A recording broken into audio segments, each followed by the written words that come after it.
বড়বাজারে আজকে বাজার দর কিরকম রয়েছে সেই ছবি তুলে ধরেছেন আমাদের প্রতিনিধি সুদীপ্ত পাল। এই মুহূর্তে আমরা রয়েছি বউবাজারে।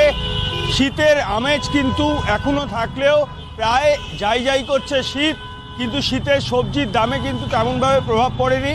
মোটের ওপর বিক্রেতারা দাবি করছেন শীতের যে সবজি সেটা খুব বেশি এখনো পর্যন্ত বেশি নেই, কিন্তু যারা ক্রেতা আছেন তারা কিন্তু দাবি করছেন এবারে কিন্তু শীতের মরশুমে তেমনভাবে শীতের সবজির দাম কমলো না এবং এই ধীরে ধীরে শীত চলে যাওয়ার সঙ্গে সঙ্গে এই শীতের সবজিও উধাও হয়ে যেতে পারে এবং শীতের সবজির দামও কিন্তু বাড়তে পারে, এমনটাই কিন্তু মনে করা হচ্ছে।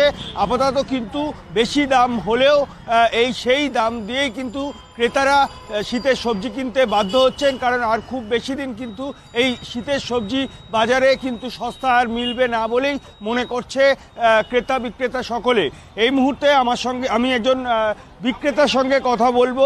শীতের সবজির সঙ্গে সঙ্গে বিভিন্ন সবজির আজকের দর কেমন যাচ্ছে? দাদা, শীতের তো প্রায় শেষের দিকে শীতের সবজির দাম কি এবারে তেমন ভাবে কমলো?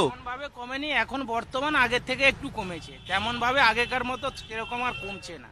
এই যে শীত আস্তে আস্তে চলে যাচ্ছে, এবার তো দাম আবার বাড়তে থাকবে। এখন বর্তমান বাড়বে না, বাড়তে পারলে মিনিমাম 1 মাস টাইম লাগবে। এরকম এখন 1 মাস এরকমই দাম থাকবে, তবে খুব একটাও বেশি দাম না, মোটামুটি আগের থেকেও একটু দাম কমেছে সব জিনিসের।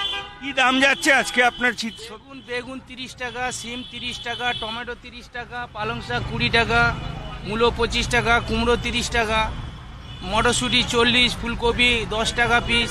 এমন একটা খুব একটা বেশি নয়। শীতের সবজির দাম কি অন্যান্য বারের মতো এবারে তেমন কমলো? না, সেরকম কমেনি, তবে মাঝ পর্বটা যেভাবে দাম বেড়েছিল তার চেয়ে একটু কমেছে, কিন্তু আগে যেভাবে কমে যেত সেই কমাটা এখনো পর্যন্ত কমেনি। মধ্যে শীত বিদায় নেবে, তা আর কি কমার কোনো আশঙ্কা দেখছেন নাকি এবারে আস্তে আস্তে ঊর্ধ্বমুখী বলে মনে হচ্ছে?